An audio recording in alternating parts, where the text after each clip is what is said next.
I'm really pleased to welcome Tim Bresnan to the show. You will, of course, know Tim, Ashes winner, England representative at all formats, and of course, a glorious county career both at Yorkshire and finally at Warwickshire before retiring in 2022. Tim, it's great to have you along. Welcome to 98 Not Out. Thanks, Darren. How are you doing? I'm good, thanks. I'm not bad. It's a very windy, blowy I just morning. answered my own question there, didn't I? I got properly nervous. Hello, mate. How are you? I'm really good, thank you. Yeah, good. Don't be nervous. Out of practice, properly out of practice. I tell you what, doing this, I occasionally suffer from nerves. The biggest one I had was when I had Broady on, and I had 2 minutes notice of, do you want to talk to Broady? He'll do it now, but it has to be now. And I was so nervous that we got him on, we hooked him up with the Zoom and everything, and I forgot Yeah. to press record. Oh no, stinker. Only halfway through the chat, I realised and tried to cover my tracks. So, yeah, nervousness is the thing. I just wanted to talk to you about your cricketing career. Ashes winner, World Cup winner. It's not Yeah, bad. I did all right. Did all right. Good team around me, I think, was the thing. And you know what? We had a really good team. We had a really good team, and we seemed to do the right things at the right time. Andy Flower was like ridiculously good at that time, still is. And we were on that upward trajectory, and we set targets to get to number one in the world in all three forms, and we did it. And it's like, well, now what? So we kind of had one of those uh,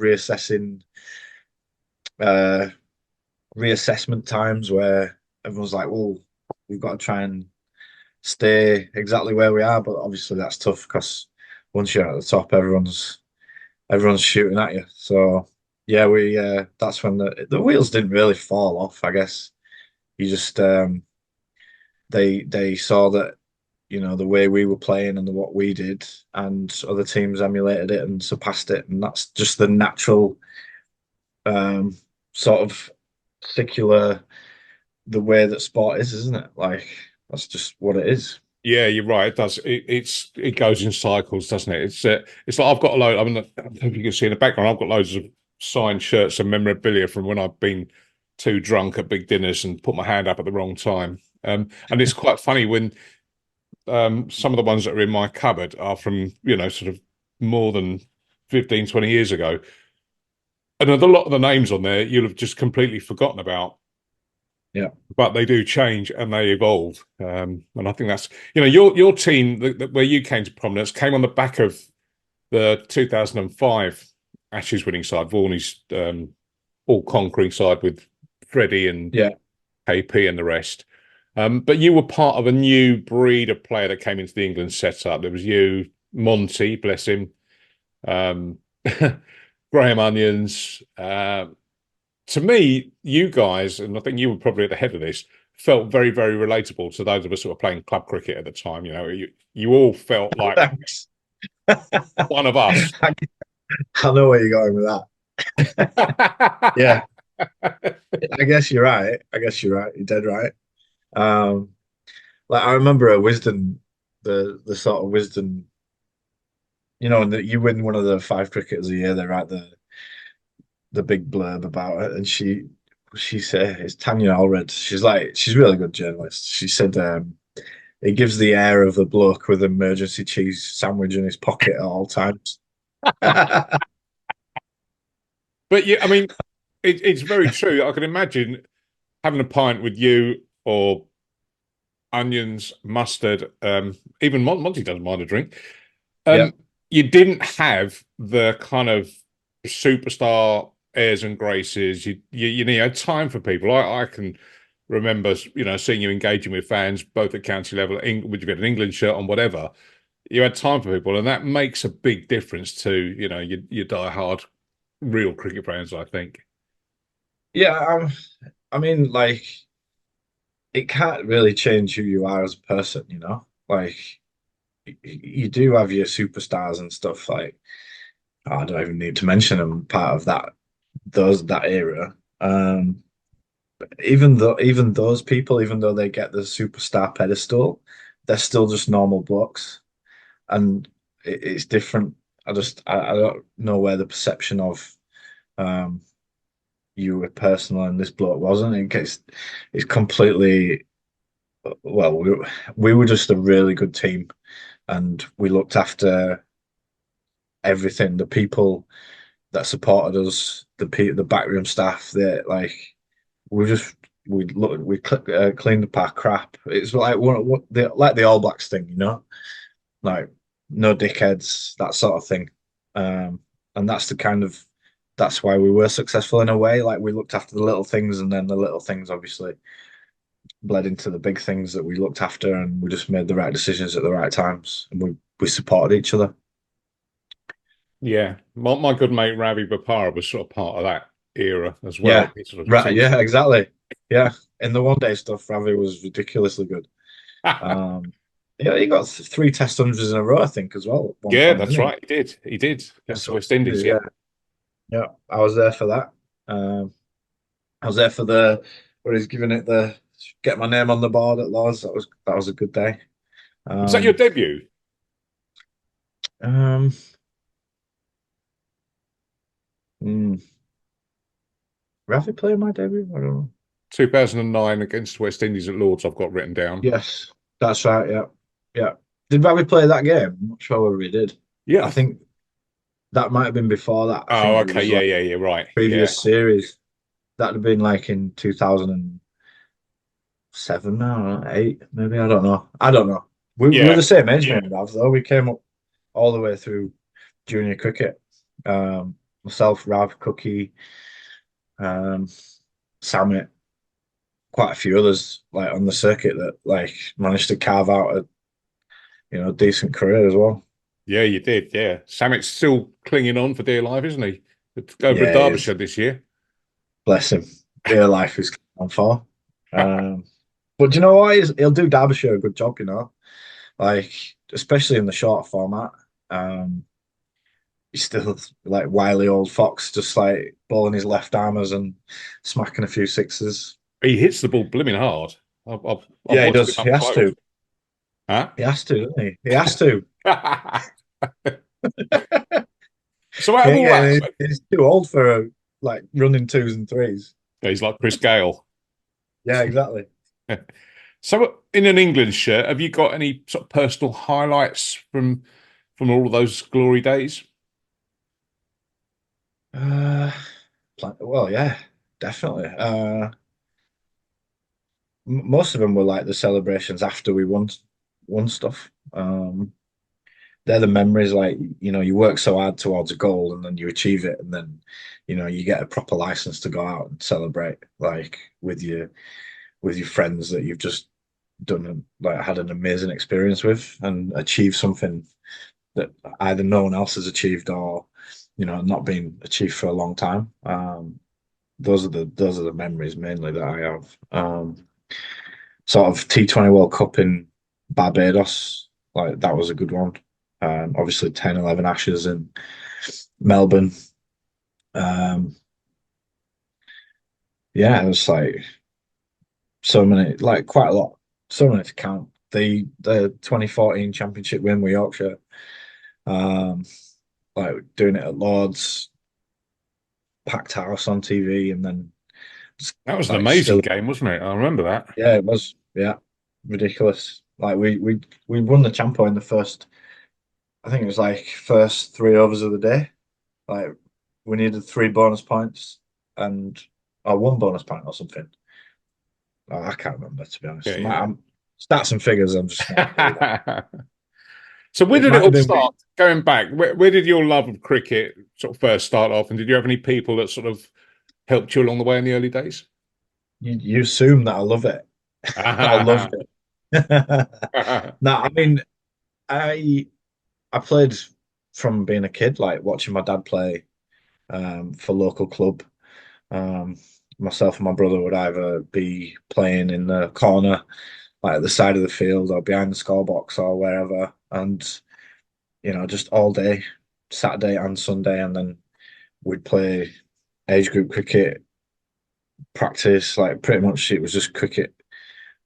So yeah, as kids, we were fanatic, just playing with each other and together, myself and my brother.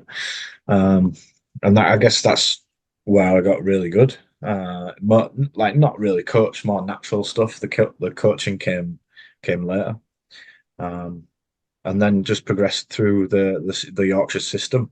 From being like seven, I think I played my first game for the under 11s. Like went to trials and then yeah, just went literally just jumped straight through the system. Fast tracked quite a lot of it, to be honest. From missed out the academy completely. Went Oh, straight from wow. under 50 to straight into the second team. Made my debut at 16 for the first team. Um, yeah, so that was, and then rest was history after that. That was me. I was signed pro while I was still at high school. Um, so yeah, it was like exam time, GCSEs, and I didn't sack them off or whatever. I still tried, but Yeah. bearing in mind, in the midst of all that, I was having taken exams, but then leaving and skipping exams to go and play first team cricket for Yorkshire and the Norwich Union. So that was exciting. Um, signed pro from then, and yeah, that's it. 23 years did that. Were you an all-rounder in those early days, or were you more of a bowler or batter? Um, yeah, I was more of a bowler. I literally started the first 5, 6 years of my career, first class career as a bowler, just simply because I was 15, I was 16. They were too fast for me. Um, I'd never seen anything like it.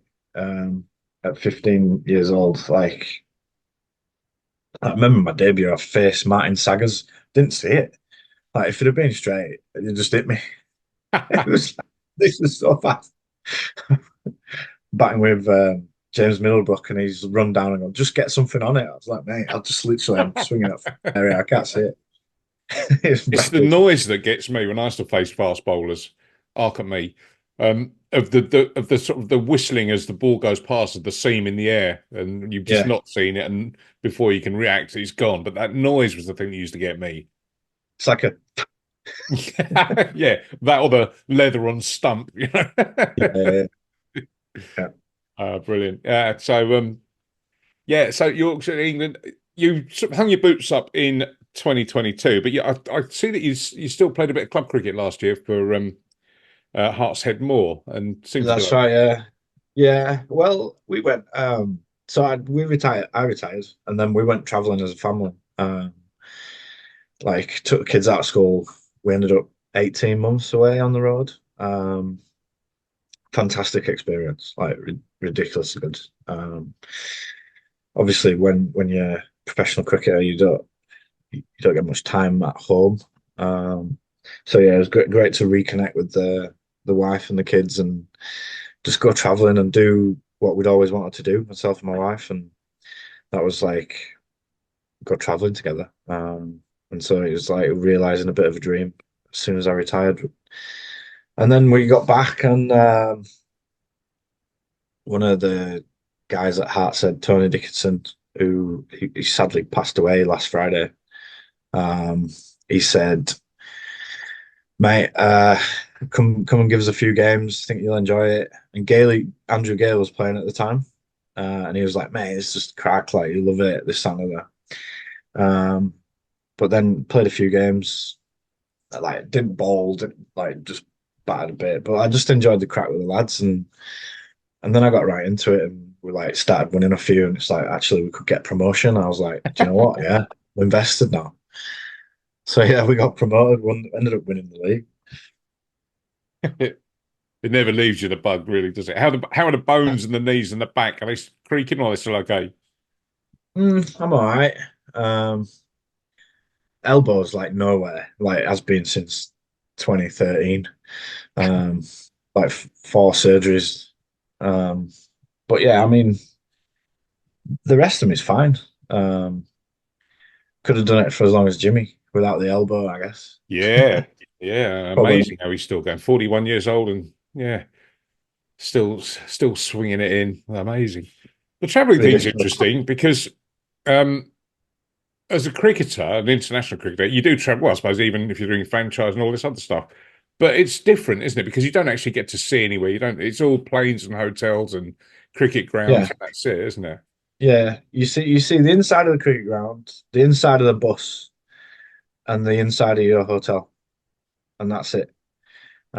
Especially on the subcontinent, or places where you actually want to go out and experience the culture and the people and stuff like that. That just it's just too big of a security risk for the. And I get it, I do. Um, you know, you if you were to get kidnapped or attacked, or you won't be the first sporting team. So that they kind of got to negate that risk, and that's what that's what the security is there for. But um, yeah, it's much different when you go and play like BPL or like I had a bit of time in India with the Legends League as well, which was cool. Being able to just be left to your own devices, having got back from practice or a game or whatever, and being able to go out and go to a pub or like a restaurant or yeah, it's cool. It's So cool. I've heard these days, like you say, they're all cooped up in hotels, and I heard that there was a Call of Duty league that was going on where Stokesy and Jofra were bossing that. And then Yeah, if you weren't into that, going back a little bit earlier, Cookie had his dartboard, and they'd set up a yeah, darts match in the hotel corridor or something. yeah. We had loads of stuff to keep us occupied. Table tennis and in the team room. Sometimes a pool table. Various like yes, Cookie's dartboard. We got two or three lads who took projectors and games consoles. So there was either FIFA or Tiger Woods golf or whatever, like Call of Duty, yeah, Fortnite, all this sort of stuff. Yeah, um, just try and negate the boredom really from or transport you away from the actual reality that you're actually stuck in these four walls. How's your golf? Because that's a big part of the current England team. Yeah, golf. That's another one. We Traveling was good when we got the opportunity to take the clubs. So Phil, the manager, was like, right, you can bring three sets. We're like, Phil, come on. It's not even a four ball. So what we figured out was we could get these skinny bags, the like little skinny bags, and we could get three sets of clubs into each one of the travel cases. So instead of three sets, we ended up like we got nine sets of clubs. Right. And then maybe another one if someone was a bit cheeky. Um, but yeah, like great way of releasing pressure and just spending 4 or 5 hours just out in the fresh air, having a walk around the golf course. Really good. And I think Baz McCullum is massive on his golf, isn't he? Collie as well. Collie loves it. Yeah. I think pretty much there'll be a big golf syndicate, I reckon, in especially the one day team. I'll have to have a word with Dave Painter about making some super slimline golf bags for all the cricketers out there that can sneak them into Yeah, their coffins. yeah, correct. Um, I actually played golf with Dave just before Christmas. All right. Yeah. Yeah, he's going great guns. He's loving it. He's got They'll- so successful with his golf shoes and sort of equipment or whatever. It's amazing. It's yeah, a really good success story, isn't it? I mean the golf shoes are really, really good. Like really, really good. I mean the cricket shoes have got a little bit to do um, to to challenge the Adidas's and Nikes and New Balances, but the golf shoes are actually really, really good. Yeah. They've Yeah. done a good job. Yeah. He owes me a pint as well, so there's a free plug for him. Another one.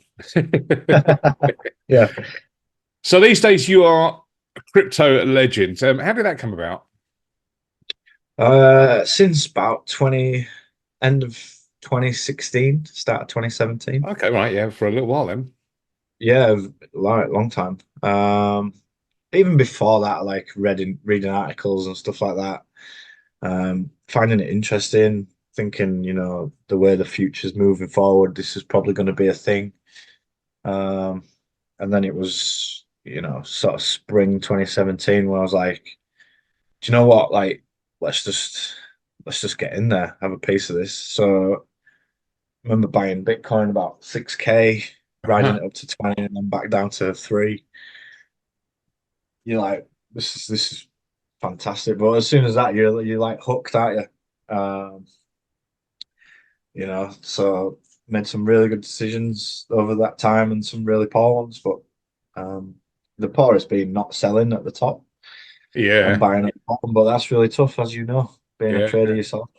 Yeah, Well, when I first started off in the city, there was a really good piece of advice was given to me by one of my early bosses, and he was saying one of it was well, two actually. One, never be a coulda, shoulda, woulda, yeah, and secondly, never be afraid to take a profit, no matter how small it is. A profit is a yeah, profit. Um, yeah, and he said, it's so hard to make a profit on anything, and it's very, very easy to make a loss. And I tell yeah. you what, that's stuck with me for donkey's years because it's right. Um, It is exactly right. Like profit's profit, isn't it? yeah, Like, yeah, di- like you and said, losses just hurt. yeah, they do. Yeah, yeah. And it's, I I mean, mean, it's good because, as you say, from then, if you'd invested in Bitcoin in 2017, for example, the whole thing is now it's quite a good foresight on your part because it's got a lot more respectable, this whole thing. Um, and now you've got ETFs, exchange traded funds, based on Bitcoin, which have just been given the go ahead, which kind of makes it very, very respectable because I think the perception before was that it was a bit Wild West. yeah, Um, but now it's becoming part of the sort of the mainstream sort of investment tools. yeah. It's grown up, I Yeah, think, and the grown ups are now getting involved. Um, Even though, like Wall Street, they've they have, I think, have been manipulating the price for the last, 3 or 4 years. But now they're actually allowed to trade it properly through the ETFs. But yeah, I mean, it's going to be interesting to see what happens, whether the cycles stick to the same cycles or um, because obviously the inflow is going to be so much bigger, but the outflow is going to be the same.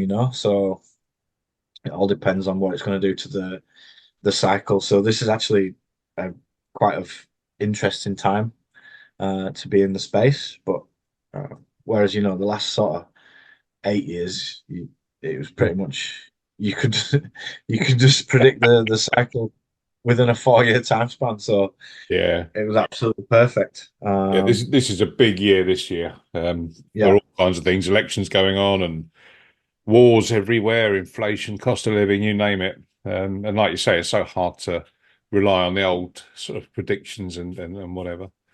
So yeah. I what's your mean, company that you're involved with now? Is it Boulder? Boulder? Boulder Capital. Yeah. Yeah, it's a firm that myself and my benefit chairman actually. I got him into it at that time, um, and he's since become uh, an OG in the space. Um, and yeah, he was like, look, like I get asked all the time by people, can you take my money and invest it for me? And this and that. And he's like, and I've been asked as well that question quite a lot. And the answer is always no, obviously, because it's very illegal. Yeah. Um, but now that's what the business is for. We basically can advise. We're